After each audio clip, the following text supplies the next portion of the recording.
মোস্তাফিজকে কেনার পর থেকেই কলকাতা নাইট রাইডার্সের সামাজিক যোগাযোগ মাধ্যমে শুরু হয়েছে ফিজ বন্দনা।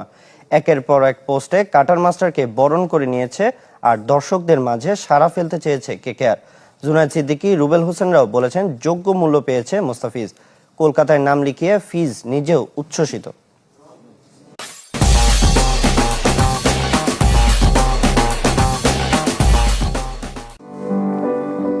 রেকর্ড গড়ে ইন্ডিয়ান প্রিমিয়ার লিগের দল পেয়েছেন মুস্তাফিজুর রহমান। এরপর থেকেই বাংলাদেশি বাঁহাতি পেসারকে স্বাগত জানিয়ে সামাজিক যোগাযোগ মাধ্যমে বন্দনায় মেতেছে ফ্র্যাঞ্চাইজিটি আর এর সমর্থকরা।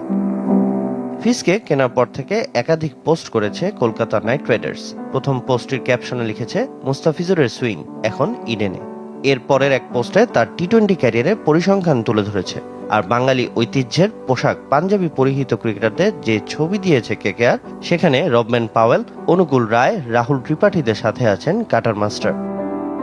বাংলাদেশি ক্রিকেট ভক্তদের বাড়তি নজর থাকে আইপিএল এর আসরগুলোতে, বিশেষ করে যে দলে বাংলাদেশি ক্রিকেটার থাকে, আর সে দল কলকাতা হলে উন্মাদনা থাকে বাড়তি। গেল কয়েক বছর ধরে সাকিব আল হাসান ও মুস্তাফিজুর রহমানের দলগুলো ঘিরে তরুণদের আগ্রহ। এর আগে কলকাতায় খেলেছেন মাশরাফি, সাকিব, লিটনরা। এবার প্রথমবারের মতো কেকেআর ডেরায় ফিজ। কেকেআর ফ্যান্স, আমি মুস্তাফিজুর রহমান। আমি খুবই খুশি, আনন্দিত কেকেআর টিমের পার্ট হতে পেরে। সি ইউ সুন।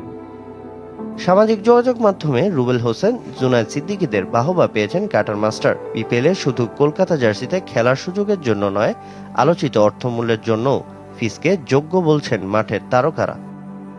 সাম্প্রতিক পারফরম্যান্সও বলছে মুস্তাফিজকে নিয়ে কেন কারাকারি হয়েছে মিনি নিলামে। জাতীয় দলের বাইরে আন্তর্জাতিক লিগ টি-20তেও সাফল্যের ধারায় তিনি। আমিরাতে চলমান আসরে দুবাই ক্যাপিটালসের হয়ে 4 ম্যাচে 6 উইকেট নিয়ে ধারাবাহিক এই পেসার।